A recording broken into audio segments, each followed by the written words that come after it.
أعوذ بكلمات الله التامات من شر ما خلق. Aku berlindung dengan kalimat-kalimat Allah yang sempurna daripada kejahatan apa yang Dia ciptakan. Hey guys, Assalamualaikum. Welcome back to my channel. Kepada yang baru dan channel aku, terima kasih sudah singgah ke channel aku. Kepada subscriber aku, terima kasih sudah menonton video aku lagi dan lagi. Sebelum aku start, aku nak ucapkan terima kasih banyak-banyak kepada korang semua yang mendoakan kesihatan mak aku. Alhamdulillah mak aku ada kebaikan sikit. Maksud aku mak aku ada pulih sikit lah daripada sebelum ni. Cuma dia tak pulih sepenuhnya. Apa pun aku nak ucapkan terima kasih banyak-banyak. Aku terharu baca komen-komen korang. Walaupun korang tak kenal aku, korang mendoakan kebaikan untuk aku. Dan aku juga mendoakan semoga kalian semua yang menonton video ini dipanjangkan umur, diberi kesihatan yang sempurna, dimurahkan rezeki dan dipermudahkan segala urusan. Amin amin ya rabbal alamin. Darkness, my old friend, come talk with you again. So hari ni aku nak share dengan korang pengalaman yang berlaku tahun ni, baru juga dalam beberapa bulan lepas. Dan kisah ni bukanlah satu kisah yang heavy sangat, cuma aku nak share sebab ada benda lagi yang aku nak share kat sebalik cerita ni lah. Maksudnya ada kisah lain juga yang terkait dengan kisah yang aku nak share dengan korang ni, okay? So kisah dia bermula, kejadian ni berlaku masa tu aku nak pergi rumah abang aku. So abang aku sekarang dah pindah rumah tau, dan rumah dia tu dekat dengan tempat hostel budak-budak dia mengajar tu. Jadi nak ceritakan, ada satu hari tu aku balik daripada Johor, pergi singgah rumah abang aku ni. Aku dengan adik-adik aku semua, kita orang berhenti kat rumah abang aku ni waktu malam. So sebelum nak sampai ke rumah tu, abang aku ada cakap lah ada student dia nak datang rumah tu. So hari tu lah yang pertama kali aku masuk rumah dia dan tengok keadaan rumah tu. Alhamdulillah. Sorry aku pun lupa makan tadi. Baru sendawa. Okey, sambung balik. Jadi nak diceritakan, masa sampai tu abang aku dia cakap lah, kalau nampak benda pelik ke apa ke, nanti baru cerita. Ataupun kalau dia kata tak boleh cerita, tak boleh cerita. Lebih kurang macam tu lah. Jadi alkisahnya, hari kejadian nak sampai tu, ada anak murid dia, bekas anak murid dia nak datang rumah tau. So macam nak jumpa dia lah, sebab macam dia kan guru rapat dengan murid apa semua. So dia macam nak jumpa abang aku ni, nak lepak-lepak gitulah cadangnya. Jadi aku pun cakap, okey. So masa tu kita orang macam kiranya macam tak boleh lebih pada time sekian-sekian lah, sebab budak tu dah tunggu abang aku kan. Sampai je dekat depan rumah abang aku ni, aku ada nampak satu motor. Lepas tu aku cakap lah, oh student kamu naik motor aku macam tu kan. Lepas tu abang cakap, tak lah, kawan dia hantar. Okey, jadi aku pun macam, tak apa, habis kat situ je. Aku, adik aku semua, kita orang masuk dalam rumah tu. Okey, masuk dalam rumah. Masa tu kiranya dah lewat malam. Kalau ikutkan aku nak terus balik ke rumah, tapi sebabkan ada kes-kes yang tertentu, aku tidur sekejap rumah abang aku. Maknanya pagi-pagi subuh tu kita orang gerak kan. So bila turun kereta sampai kat rumah abang aku ni apa semua, aku tak nampak lah kelibat student dia tu. Sebabnya mungkin dia pergi tempat lain dulu ke, baru abang aku ni panggil ke macam mana ke, aku tak tahulah.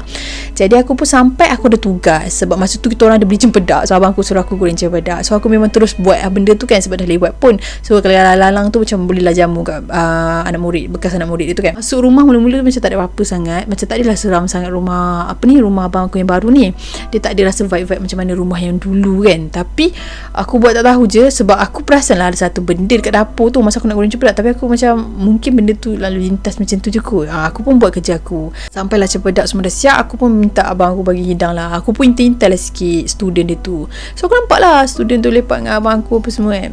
Jadi kiranya dia orang lepak ni duduk makan kat ruang tamu macam tu je. Aku pun buat tak tahu. Aku dengan adik aku duduk kat dapur. Lepas tu kita orang masuk bilik, sebab bilik tu memang belah belakang. Macam tempat abang aku ni macam ada banyak partition. So aku duduk kat bahagian situ je lah. Aku tak lalu dah kat bahagian depan tu. Sampai kan ada satu ketika tu, aku nak ambil barang kat dalam kereta tau. Aku teman adik aku nak ambil barang aku rasa.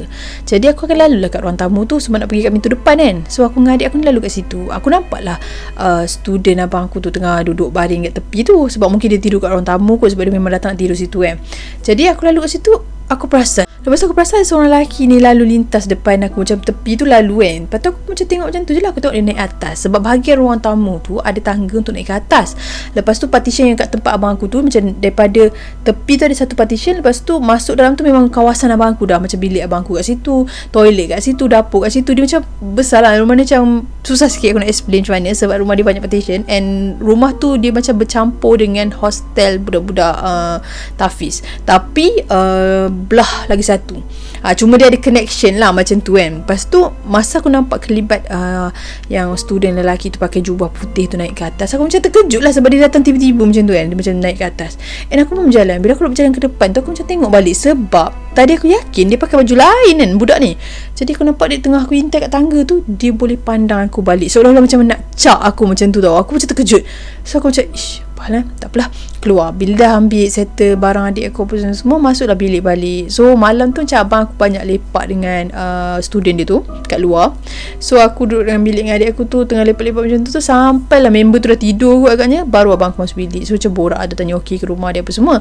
Aku borak-borak tu, lepas tu aku tanyalah, tadi kan ada lalu, aku cerita kat abang aku ni sebab aku nak tengok sama ada apa yang aku lalui itu adalah kisah yang di mana aku je nampak ke ataupun memang reality. So aku cerita kat abang aku. Sekata abang aku macam, apa benda macam tu kan. Lepas tu aku macam, tak adalah tadi kan nampaklah student tu macam pakai jubah. Tu abang aku cakap lah, sebenarnya rumah tu ke atas tak ada sesiapa pun yang duduk. Masa kejadian aku sampai tu memang kosong kat atas tu. Atas tu memang ada tempat macam dulu student duduk macam katil-katil semua ada kat atas, tapi diorang tak duduk pun dekat bahagian tingkat atas yang satu bangunan dengan abang aku ni. Diorang tak duduk situ. Nak diceritakan apa yang aku nampak tu sebaliknya. Korang faham tak? Maksudnya bila aku cakap macam pelik juga sebab cepat betul budak tu tukar baju. Aku macam cakap sikit macam tu, abang aku macam dah pelik. Tak ada. Siapa? Kan student kamu tu datang dengan kawan dia kan. So tadi adalah nampak kan, mungkin kawan dia tu kot tukar baju ke macam dia orang tidur situ sekali aku cakap tu kan. Lepas tu abang aku macam muka dia dah pelik gila, and then dia macam berkeras lah, kata sudah, dia macam dah faham mungkin mata aku je yang nampak. And dia cakap mana ada. Lepas tu aku cakap, bukan ke tadi kamu kata kawan dia yang hantar? Lepas tu abang aku cakap, memang kawan dia hantar tapi kawan dia tak tidur sekali. Kiranya waktu tu awal-awal aku tanya macam, kiranya aku cakap student dia tu tidur sekali dengan kawan dia tu kan. Macam tu aku cakap, maksudnya apa yang aku nampak lah aku cakap kat abang aku. So abang aku ni menindakkan, abang aku mengatakan yang anak murid dia, yang bekas anak murid dia tu ada seorang sahaja, mana ada 2 orang. Jadi daripada awal tadi lepas aku goreng cempedak, aku mengintai apa semua tu, aku nampak ada 2 orang. Kiranya ada 2 orang di mana bekas anak murid abang aku tu dengan seorang lagi kawan dia tu. Aku nampak 2 orang tu. Jadi abang aku ni menindakkan lah. Abang aku cakap tak, dia memang tak masuk langsung. Kiranya kawan kepada bekas student ni tak masuk langsung rumah tu. So aku dah nampak benda yang macam tu. And apa yang aku nampak, budak yang pakai jubah naik intai cak aku tu, itu adalah jelmaan, tahu tak? Bukan dia yang sebenar, bukan orang. So abang aku dengar macam tu, abang aku terus macam dah tak selesa dengan cerita aku. Lepas tu aku tanyalah, atas ni siapa yang duduk? Itu yang abang aku explain tu. Dia kata kat atas tu memang tak ada orang, tetapi adalah katil-katil. Dia kata ada seorang ustaz duduk kat atas tu, tapi tak adalah pula dia cakap benda-benda pelik ke apa. Cuma dia cakap adalah sometimes dia dengar bunyi orang flash jamban. Lepas tu dia ada dengar lah bunyi-bunyi air apa semua, sedangkan tak ada orang lain, dia je kat atas tu. Kiranya ada gangguan tapi tak heavy mana pun. Cuma nak ceritakan kat atas tu ada katil-katil. So aku cakap kat abang aku, dah tu budak-budak tu tak tidur ke? Tak, sebab diorang ni duduk kat satu lagi bangunan tau. Student yang kiranya budak-budak tahfiz ni tak duduk dekat bangunan tu, diorang duduk kat satu lagi. So kiranya macam dah memang tak ada orang tidur, memang dia tinggalkan, tapi katil ada, tilam ada. And aku pun tanyalah, tilam tu terbalikkan tak? Macam abang aku cakap tak kan. Kenapa kena terbalik ke? Okay, so kat sini lah cerita dia. Aku nak cerita kat korang berkaitan dengan tilam. Kan setengah orang tua-tua ataupun setengah tempat diorang akan terbalikkan tilam yang kosong, tak ada orang tidur, betul tak? Aku sebenarnya tak tahu main reason dia apa. Cuma kalau faham aku secara bukan gangguan, secara bukan benda-benda makhluk halus ni, faham aku terbalikkan mungkin sebab tak nak habuk, tak nak tilam tu kotor. Itu macam apa kepala otak yang normal fikir lah. Tetapi benda ni terkait sebab apa yang aku lalui. Macam sebelum ni pun aku pernah duduk hostel, aku pernah pergi satu camp yang ada tilam-tilam apa semua ni. Dia sangat-sangat memang mengganggu, dan memang akan ada benda-benda yang lain menumpang tidur kat katil tu bila mana korang tak terbalikkan tilam korang, bila korang tak guna dalam tempoh masa yang lama. Faham tak? So ini yang cerita aku nak cerita kat korang. Lepas aku dah kisah-kisah dengan abang aku, cerita hal yang aku nampak-nampak macam tu, jadi aku pun tanyalah rumah tu. Sebab first time aku sampai kan, aku tanya berapa bilik apa semua. So abang aku ceritalah ada satu lagi bilik bersebelahan dengan bilik abang aku ni, tapi nak lalu kat situ kena lalu ke dapur. Kiranya di bilik tu pintu dia masuk ke dapur dulu, baru pintu bilik dia satu. So abang aku cakap bilik tu ada kosong, katil dah bereka. Jadi aku macam boleh lah nak tengok. Aku saja macam nak tengok bilik tu kan. So aku pergi dah tengok. Bila aku buka pintu tu memang seram lah, sebab memang lampu satu memang dah tutup. Bila lampu tutup kan auto seram. Tapi memang aku nampak satu susuk tubuh seperti pocong sedang baring betul-betul kat atas katil tu. Nampak betul-betul jelas. Kau tahu tak, macam umpama kalau bahasa lainnya, umpama kita nampak satu mayat terbungkus duduk atas katil tu, macam tu. Bila aku dah nampak macam tu, aku terus tutup cepat. Aku tu cakap kat abang aku, cepat masuk dalam. Aku masuk bilik dia balik. Aku macam fikir, tak boleh tidur bilik tu. Aku fikir kenapa tak terbalikkan tilam tu? So aku auto teringat benda tu. Okay, korang kena faham tau. So aku explain kat sini jelas dulu. Apa yang aku lalui ni adalah apa yang aku nampak dan aku lalui, di mana pengalaman-pengalaman aku berkaitan dengan benda ni. Dia ada, memang akan ada lah setiap kali aku lalui benda ni. So tidak semestinya wajib ataupun seharusnya korang untuk terbalikkan tilam bila mana korang tinggalkan tempat ke apa. Cuma aku nak beritahu apa yang mata aku nampak, bila mana tilam tu tidak terbalikkan bila korang tak duduk dalam jangka masa yang lama. Korang perasan tak? Aku tak tahu semua sekolah ke macam ni, ataupun ada setengah sekolah je. Macam aku dulu, masa aku duduk hostel, kalau kita orang cuti lama kan, macam cuti sekolah bulan 12 atau apa semua tu, mesti nak tinggalkan tu, kena terbalikkan tilam. Mungkin salah satu sebab macam aku cakap tadi lah, kalau kepala otak normal kita fikir tak nak bagi dia berabuk apa semua kan. Tapi sebenarnya memang ada logiknya. Bila tilam tu tak diterbalikkan, memang ada gangguan dan memang ada yang menumpang tidur kat atas tilam yang tak terbalikkan. Okay, jadi aku back to satu lagi cerita, di mana cerita ni berlaku waktu aku duduk kat asrama dulu. Okay, kisah dia macam ni tau. Ada satu kali tu kita orang cuti dalam seminggu macam tu kot. Lepas tu balik kat asrama.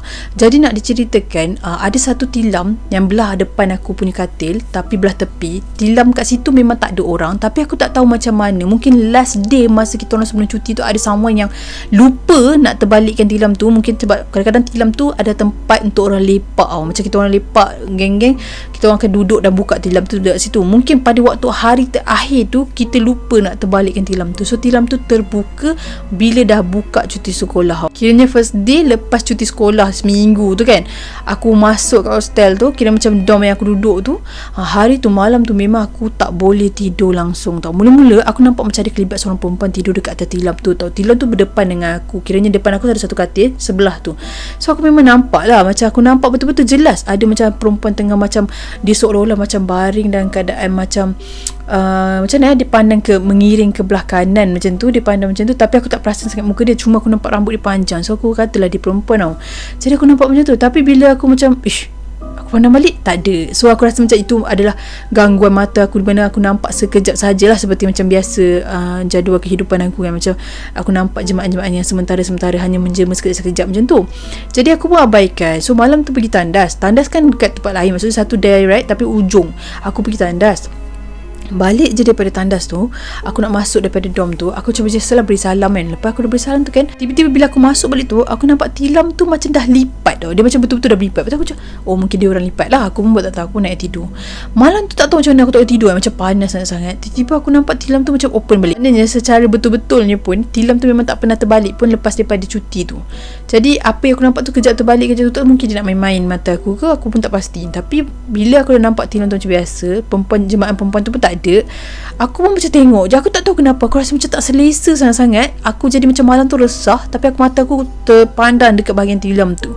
Kau tahu tak gangguan tu datang macam mana? Tilam tu dia macam tenggelam, seolah-olah ada orang duduk dekat atas tilam tu, tapi tak nampak apa-apa jemaah. Dia hanya tunjuk seolah-olah macam ada susuk yang duduk dekat atas tilam tu. Kau faham tak? Macam tenggelam kan.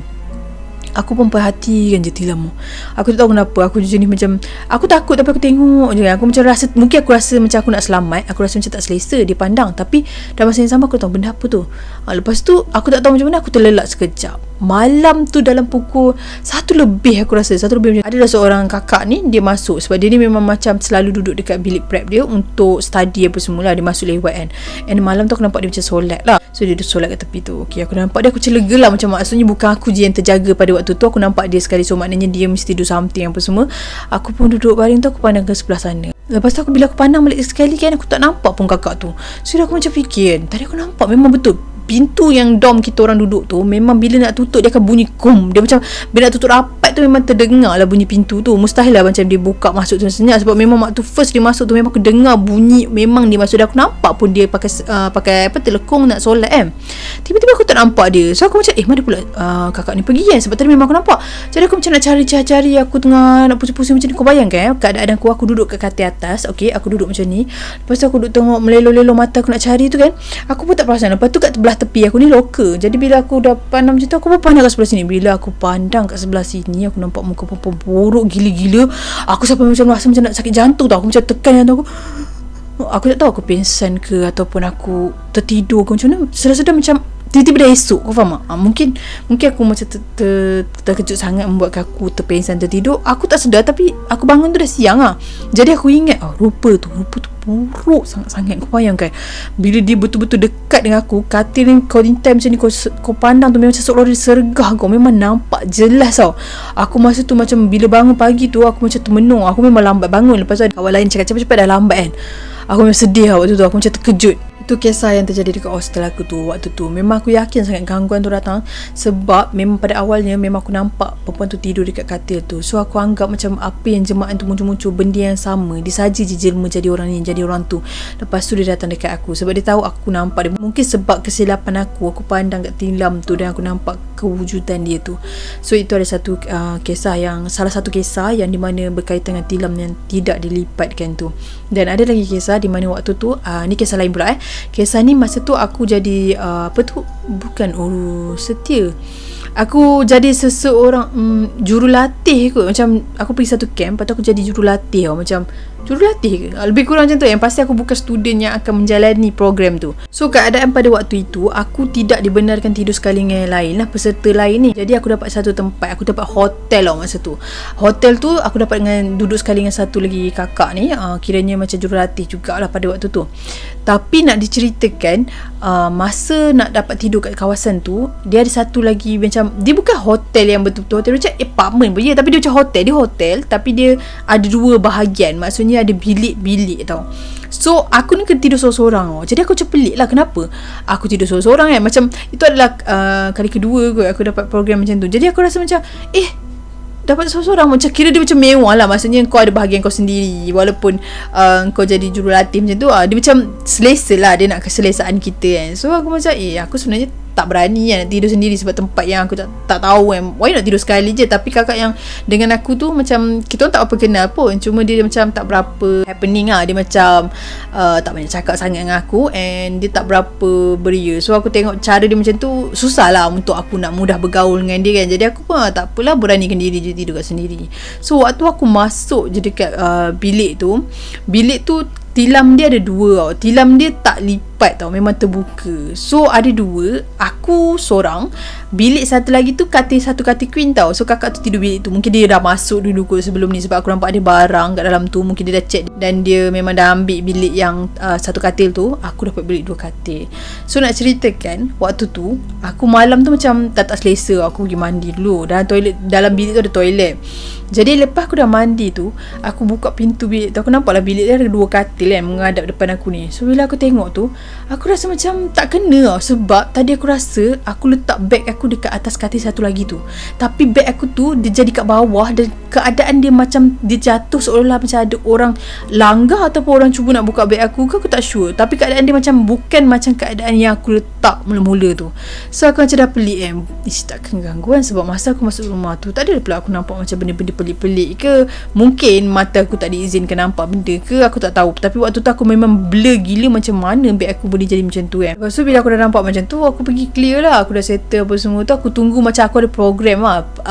Waktu tu maghrib kot, kiranya settle maghrib isyak apa tu, aku kena keluar balik sebab aku ada program. Okay, jadi waktu tu lah aku dah siap-siap apa semua tu. Aku tunggu, macam nak tunggu kakak tu panggil aku. Aku tunggu-tunggu kat bilik tu, aku termenung-menung macam tu kan. Tiba-tiba macam dekat toilet tu kan sendiri kan, aku dengar bunyi macam ada orang buka sesuatu. Macam orang tu buka penutup sesuatu, tak tahu, tapi bunyi tu datang daripada toilet. Jadi waktu tu aku macam try nak intai, tapi aku tak nampak apa-apa. So aku cakap tak apalah, masa tu orang lambat kan. Aku pun cepat-cepat keluar. Habis je program macam tu, nak dekat pukul 12 macam tu lah balik kan. Jadi waktu balik kat bilik tu, aku buka pintu bilik aku tu, memang rasa sejuk sangat-sangat, macam rasa dalam freeze. Aku rasa macam apa sejuk sangat ni, padahal tak ada aircon kan. Aku macam apa hal ni, rasa macam sesuatu sangat. Kiranya aircon ada tapi tak buka pun, tapi macam sejuknya. Tak apalah, aku pun macam biar dulu. Aku duduk main handphone apa semua. Tiba-tiba kan bunyi sangat-sangat kuat, bunyi orang tolak katil. Memang bunyi dia dalam bilik tu, sedangkan katil tu tak bergerak. Lepas tu aku dah tak sedar hati. Aku pun keluar lah acah-acah, duduk macam kat kawasan sikit. Ada kawasan macam ruang tamu tu, aku duduk kat situ. Lepas tu bunyi tu makin kuat. And then aku rasa macam nak ketuk ke bilik kakak tu. Tapi aku macam dalam masa yang sama aku macam was-was kan, sebab aku kan tak apa rapat dengan dia. Dan dia pun tak apa-apa friendly. So aku rasa macam nak ganggu kan, dia dah tidur kan. Aku pun duduk diam keras je kat bahagian ruang tamu tu. Lepas tu tiba-tiba tak ada lama pula tu kan, dengar bunyi macam orang ketuk-ketuk tau. Macam bunyi orang ketuk tu macam seolah-olah bunyi ketuk papan tau. Aku pun diam lagi. Aku dapat rasakan bunyi tu betul-betul dalam bilik yang aku tidur tu. So aku macam macam mana ni, aku nak intai ke tak intai kan. Tapi masa yang sama dah lewat, aku kena tidur esok nak bangun pagi. Aku pun buat macam intai. Bunyi tu kuat tau. Bunyi macam orang ketuk papan, macam cik, macam kecil. Bunyi macam mana, bunyi tau macam tak macam tu kan. Rupanya bila aku intai, aku bayangkan apa yang aku nampak dekat katil yang aku letak beg tadi tu. Katil sebelah lagi tu lah kan, bukan katil yang aku nak tidur ni. Katil satu lagi tu ada satu jemaah tu, dia duduk menghadap ke belah sana. So aku tak nampak muka dia macam mana, tapi susuk tubuh belakang dia macam susuk tubuh manusia. Dia duduk tu macam dia bergerak macam ni tau. Bila dia bergerak macam ni, tubuh dia tu betul-betul ke bawah. So yang berbunyi-bunyi macam bunyi papan tu katil tu, kau tahu tak, bunyi tu datang daripada katil tu. Lepas tu bila aku tengok macam tu, wah, apa benda ni? Aku macam terkejut kan, apa benda pula ni? Aku macam bersuara macam tu kan. Tiba-tiba dia nak pusing. Bila nak pusing tu, aku tak sempat tunggu dia pusing. Aku lari dulu. Aku duduk kat ruang tamu. Aku duduk diam je. Last aku tidur kat ruang tamu je. Aku memang tak masuk bilik. Pagi tu kakak tu kejut. Aku cakap, dia kata kenapa tak tidur kat dalam. Aku cakap aku lain TV kan. Tak apalah. Lepas tu aku dah siap-siap apa semua. Lepas aku dah siap, kiranya aku dah siap semua, dah angkat beg apa semua, aku nak keluar. Kiranya nak check out kan. Aku dah siap dah angkat barang-barang nak keluar pada bilik tu. Dengar macam suara. Tapi bunyi dia tu masih dia nak mengatakan bye aku. Macam dia nak kata nak balik dah ke. Macam nak cakap, aku tak dengar exactly apa yang dia nak sampaikan kat aku. Tapi bunyi dia tu nak mengatakan seolah-olah macam dia nak say goodbye kepada aku. Kau faham tak?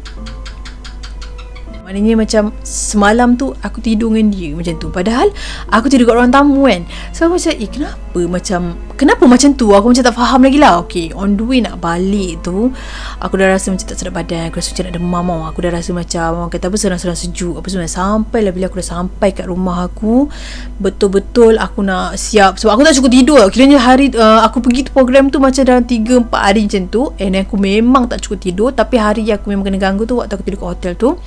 Tak cukup tidur tu sebab banyak program.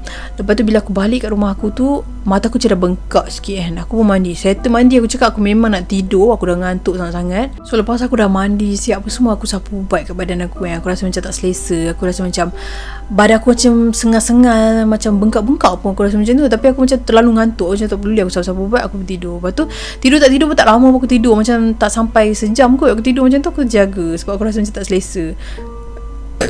Alhamdulillah. Sorry. Lepas tu aku dah bangun tu nak minum-minum sikit kan, sebab aku lapar apa semua. Malam tu memang aku rasa macam, sebab aku satu dah rasa macam nak demam. Lepas tu badan aku rasa macam pegel-pegel, rasa macam aduh tak selesa lah, rasa macam bengkak-bengkak kan. Aku pun tunggu-tunggu aku buat apa tau macam ni tau. Lepas tu aku nak mandi. So masa aku nak mandi tu, macam biasalah aku kan suka mandi tengok macam man kan. So aku tengok macam kat badan aku kan, badan aku bengkak-bengkak weh. Badan aku macam dia macam merah-merah biru-biru kat sini, kat bahagian sini. Lepas tu kat pergelangan tangan aku. Lepas tu kat kaki kan, macam banyak gila bengkak-bengkak yang macam bulat-bulat. Lepas tu ada yang bentuk macam tapak kaki kucing, tapi bukan tapak kaki kucing tau. Dia bentuk macam lebih kurang tapak kaki kucing tu. So aku cakap benda apa yang bengkak-bengkak apa semua. Bila tekan memang rasa sakit tau. Lepas tu dia rasa macam panas. Tu cakap kena binatang apa-apa. Macam tu fikir.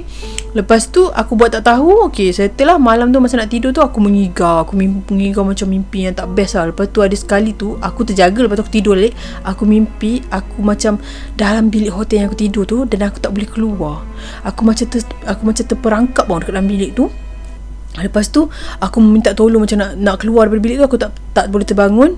Aku nampak jemaah yang macam dia macam nak cakap kat korang, umpama macam cicak kan badan dia macam dekat. Cicak kan badan dia macam melekit-lekit macam tu kan. Macam maksudnya dia macam getah macam tu kan. Dia macam susuk tubuh seperti macam nak cakap, kiranya kulit dia macam kulit cicak, nampak macam getah-getah macam tu kan, macam melekit-lekit macam tu kan. Kulit dia macam tu, tapi dia berupa seperti manusia, tapi tak ada rambut macam botak kat depan kan. Lepas tu macam tirus je kepala dia, leher dia macam tu. So aku nampak jemaah tu datang daripada katil yang memang aku tidur, sepatutnya aku tidur tu, tapi katil sebelah tu kan ada dua katil yang aku nampak jemaah tu duduk macam nak patahkan katil tu. So aku nampak jemaah tu datang kat aku. Masa tu aku menangis-nangis nak buka pintu, tak boleh. So mimpi tu macam terbawa. Mungkin salah satunya aku terlalu takut ataupun aku terlalu penat ke pada waktu tu, aku tak tahu kenapa mimpi tu datang. Tapi nak ceritakan, rupa dia macam tu, dan aku nampak tangan dia sebiji macam apa yang ada dekat badan aku tu, macam seolah-olah macam bentuk yang aku kata macam tapak kaki kucing kan, tapi bukan kan. Dia lebih kurang macam tu bentuk dia. Dia macam seolah-olah macam dia tu yang tekan aku tu. Sebab aku dapat rasakan mimpi tu ada relate dengan kebenaran aku. Maksudnya kenyataan yang bila aku bangun, badan aku lempam-lempam macam tu. Dan dia tunjukkan diri dia. Nak ceritakan, waktu dia duduk dekat katil yang aku nampak pada malam tu kan, aku tak nampak sebab kiranya aku nampak belakang dia je, aku tak nampak depan dia kan. So aku kata dia macam perempuanan. Tapi bila dalam mimpi tu sebenarnya dia tak ada rambut, dia macam rupa yang macam aku cakap tadi lah, macam cicak apa semua kan. And aku nampak tangan dia macam nak pergi, betul-betul dia nak capai kat kaki aku. So aku rasa macam benda tu lah kot yang membuatkan badan aku macam tu. Memang jelas tau, memang nampak badan aku lebam-lebam macam tu. So faham aku macam mungkin masa aku tidur kat ruang tamu tu, dia tindih aku ke, dia tekan aku ke, mungkin keadaan tu terjadi pada waktu itulah. So benda tu memang mengusik. Aku rasa macam tu lah keadaan aku pada waktu tu. Tapi kenapa aku cakap benda ni ada kena-mengena dengan tilam yang tak terbalik apa semua, sebab kawan aku pun dia pernah lalui perkara yang sama macam aku. Dia duduk asrama juga. Sebab aku pernah cerita, kita orang pernah borak lah hal macam ni dengan kawan yang lain kan. Dia pernah cerita juga, aku cakap kawan aku ni, dia duduk kat asrama. Dia kata dekat dalam dom yang dia duduk tu ada 3 orang je, sedangkan tempat tidur ada 5. So ada 2 lah kosong. Jadi 2 kosong ni diorang akan lepak kat situ macam diorang nak makan Maggi, dia nak makan apa-apa semua. Sebab yelah kalau duduk kat katil sendiri kan kotor pandai. Lepas tu diorang akan lepak kat situ. Tapi ada satu hari tu diorang kata diorang lupa nak terbalikkan tilam tu. Sebenarnya kalau ikutkan warden yang jaga, diorang memang akan pesan untuk terbalikkan tilam. Bila tak duduk, bila tak guna, terbalikkan tilam. Mesti nak kena lipat, bukan terbalik, lipatkan tilam tu.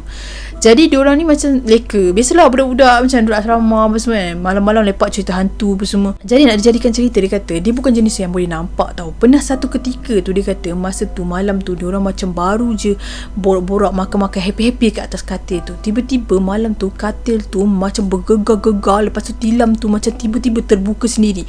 Tilam kan berat. Macam mana tilam tu macam tak ada angin, tak ada ribut, tiba-tiba dia nak jadi macam ni. Melainkan korang lipat tilam tu dalam keadaan tak betul, di mana yang atas ke depan sikit ke. So bila ke depan dia macam mudah lah terbuka kan. Ini tak, kawan aku cakap tu memang tutup betul-betul. Tiba-tiba dia jadi terbuka macam tu sebab katil tu bergegar. Dan siapa pula yang gegarkan katil tu?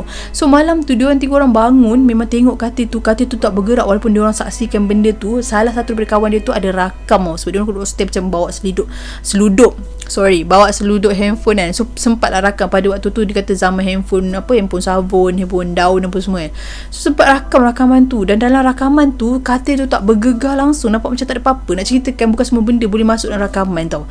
So dia cakap masa tu bila katil tu bergegar macam tu, diorang tak boleh tidur, diorang takut. Seorang tu dah nangis, duduk rapat-rapat kan. Tiba-tiba ada satu benda merangkak daripada bawah katil tu. Dia kata memang nampak jelas macam muka dia macam buruk gila, mata dia besar, luas macam, dia kata dia tak sempat nak tengok detail, tapi dia nampak mata tu luas macam berair macam tu yang datang kat dia, menangis-nangis. Macam bukan datang dekat member aku ni, dia datang kat dia orang yang duduk ni, datang dekat. Lepas tu bila dia orang menjerit, lepas tu salah seorang tu sempat baca doa macam mana tahu, benda tu hilang. Lepas tu warden dia datang, warden dia kata kenapa tak terbalikkan tilam ni apa semua. Rupanya kat tilam tu ada macam banyak gila darah, macam seolah-olah macam darah period macam tu kan. Lepas tu warden marah lah, siapa guna katil ni, kenapa semua, banyaklah benda yang terjadi kan. Tapi nak ceritakan bukan diorang yang punya darah kat situ, bukan darah period. Sebab masa tu diorang semua tak period. Tapi warden tak percaya. So tilam tu diangkat, bawa pergi ke store. Macam mula-mula diorang kena cuci, tapi kena bawa pergi store sebab darah tu memang tak hilang langsung tau.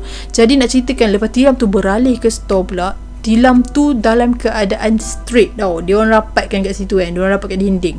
Jadi kat situ pula terjadi gangguan. Dia kata store tu pula macam bila orang nak jemur kain, store tu dekat dengan tempat hampaian jemur kain, orang kena ganggu. Macam store tu dengar muncul orang ketuk kuat-kuat, padahal sebenarnya tak ada apa-apa pun. Sampailah ending dia, orang bakar tilam tu. Lepas aku dengar cerita kawan aku tu, macam mula-mula tu aku macam takkanlah se-tragedy itu kan, macam se-tragic itu kan. Aku cakap kat member aku tu. Lepas tu member aku cakap memang macam tu keadaan dia, memang macam tu lah kisah dia kata. Dan masa tu kita orang memang trauma sangat-sangat tau. Masa ada orang mengadu dekat warden yang dia kata ada gangguan dekat store apa semua tu, warden tu macam tak faham sangat macam mana, panggil ustaz apa semua, bawa keluarkan tilam tu tau. So diorang ada buat eksperimen sebelum diorang bakar tilam tu. Diorang letak tilam tu dekat betul-betul atas satu tembok. Lepas tu diorang biarkan terjemur, sebab kan bekas darah tak hilang kan. Diorang sembur air nak hilangkan juga. Lepas tu jemur basuh macam tu lah. Sebab tilam tu agak mahal juga kot. Sebab tilam tu jenis tilam tebal. Aku tak tahu zaman dulu-dulu mungkin macam nak jimat kos ke apa ke, aku pun tak pasti. Tapi diorang buat macam tu, aku pun tak tahu apa motif ustaz tu buat macam tu. So bila diorang dah pasal apa semua tu, ingatkan dah tak apa-apa lah. Tapi tilam tu still, kalau letak dekat katil, macam kalau lipat pun dia macam terbuka sendiri. Lepas tu macam bila tilam tu orang tak lipat, macam biar je dekat atas katil, dia macam adalah macam seolah-olah macam ada orang duduk dekat tilam tu. Seolah-olah tilam tu dah berpunya, dah macam ada tuan tau. Sebab tilam tu memang dah dikosongkan. Sebab tilam tu memang tak ada tuan yang tidur dekat situ lama sangat dah. So diorang ni dah batch ke berapa dah, tilam tu memang sentiasa dekat situ. Tinggal lagi warden selalu pesan lah, kalau keluar apa semua kena terbalikkan tilam. Tapi diorang banyak kali tak buat benda tu. Dan lepas kena gangguan macam tu macam budak-budak kat situ macam lebih alert lah. Macam kalau kita orang tak duduk apa semua, tilam kena terbalikkan. So macam aku cakap sebelum ni kan, kalau kita fikiran akal kita yang normal, kalau kita tak fikir berkaitan dengan makhluk halus, gangguan dan sebagainya ni, kita akan fikir secara logiknya kalau terbalikkan tilam, asyik cakap terbalik je. Kalau nak lipatkan tilam tu, mungkin sebab kita tak nak tilam tu kotor, kena habuk apa semua. Jadi setidak-tidaknya bila nak tidur, kita terbalikkan je, just kebas-kebas biasa. Kalau kita biar je terbuka, habuk-habuk melekat apa semua, kotor lah kan. Itu fikir secara logik lah. Tapi berbalik pada gangguan yang aku kata macam mana aku nampak tu, kebiasaannya memang akan ada orang yang duduk lah. Macam maksudnya memang akan ada yang huni. So tak boleh tinggal dalam masa yang sangat lama, di mana macam nak pula ruangan besar yang tempat tu memang tak ada orang solat, tempat tu tak ada orang mengaji. Macam memang ruangan umpama macam rumah kat, tinggal 3 hari pun dah ada penghuni lain kan. So macam tu lah. Kalau macam hostel, tinggal lama, biarkan dia terbuka macam tu macam dia di samping kotor tu ada benda-benda lain. So benda tu yang kita tak nak tau. So bagi aku, keadaan yang aku nampak so far setakat ni, apa yang aku nampak lah melalui mata aku, kalau tilam tu tak dilipatkan, mesti ada benda lain yang tidur, yang duduk dan seolah-olah macam dia tuan katil tu. Macam tu lah. Tapi itu berdasarkan mata yang memang aku boleh nampak. Satu lagi memang ujian aku memang nampak macam ni. Mungkin gangguan tu datang untuk aku saja ke. Cuma aku just pesan je, kalau korang buat boleh, tak buat pun boleh, nak percaya pun boleh, tak nak percaya pun tak apa. Sebab benda ni adalah apa yang aku lalui. Dia tak ada pun benda ni wajib buat. Cuma aku bercerita berdasarkan pengalaman aku. Dan macam kisah yang aku cakap pasal abang aku tu kan, aku pun pesan kat abang aku, kalau tilam yang tak guna apa semua, kalau boleh lipat. Kalau tilam tu jenis berat, mesti ada orang akan tanya kan, kalau tilam tu jenis mahal yang berat macam tu, macam mana pula takkan nak lipat kan, rosak lah tilam, mana boleh lipat sebab dia dah keras sangat. Kalau tilam macam tu pula, seboleh-bolehnya dirikan dia kot, jangan bagi dia duduk dalam keadaan yang memang betul-betul kita baring. Sebab aku pernah dengar lah someone cakap kat aku macam tu. So sebetulnya jangan bagi dia duduk dalam keadaan yang sama di mana memang kita tidur, keadaan dia macam tu. Tapi benda ni taklah semestinya harus korang buat. Tak payah buat pun tak apa, cukuplah korang jaga amalan. Sebab sekalanya atas kehendak Allah juga. Kalau Allah izinkan benda tu berlaku.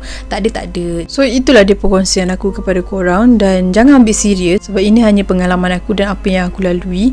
So tak semua orang akan lalui benda yang sama, sebab ujian kita berbeza. Macam selama ni aku pernah cakap pun, ambil dia sebagai dengar hiburan ataupun nak jadikan iktibar. Kalau lepas nak terapkan buat benda macam tu, di samping selain daripada gangguan, korang boleh elak daripada benda-benda kotor, kebersihan lah maksudnya, daripada tilam-tilam korang apa semua. Tetapi macam aku cakap lah, tak semua orang lalui benda ni. Dan benda ni jangan jadikan satu benda yang harus ataupun wajib, sebab bukan semua orang lalui benda yang macam ni. Sebabnya kalau tak lipat pun, kalau Allah tak izinkan benda tu berlaku, tu tak berlaku. Pokok pakalnya kita kena sentiasa beringat lah, apa jua yang terjadi, apa jua yang berlaku, senjata kita utama kita ialah doa, mohon pada Allah. So tak kisahlah kau buat ke kau tak buat ke, kalau kau penuh ilmu kau, maksudnya penuh amalan-amalan, hafal Al-Quran, ayat-ayat suci Al-Quran yang korang ingat, amalkan, terapkan, InsyaAllah benda tu tak berlaku. Sekiranya ada kesilapan dalam perbicaraan aku, ada terkasar bahasa, tergudis hati mana berpihak, aku minta maaf. Sesungguhnya yang baik-baik itu datang pada Allah Subhanahu Wa Taala. Segala keburukan, kelemahan itu datang pada diri aku sendiri. Stay healthy, stay safe. Assalamualaikum.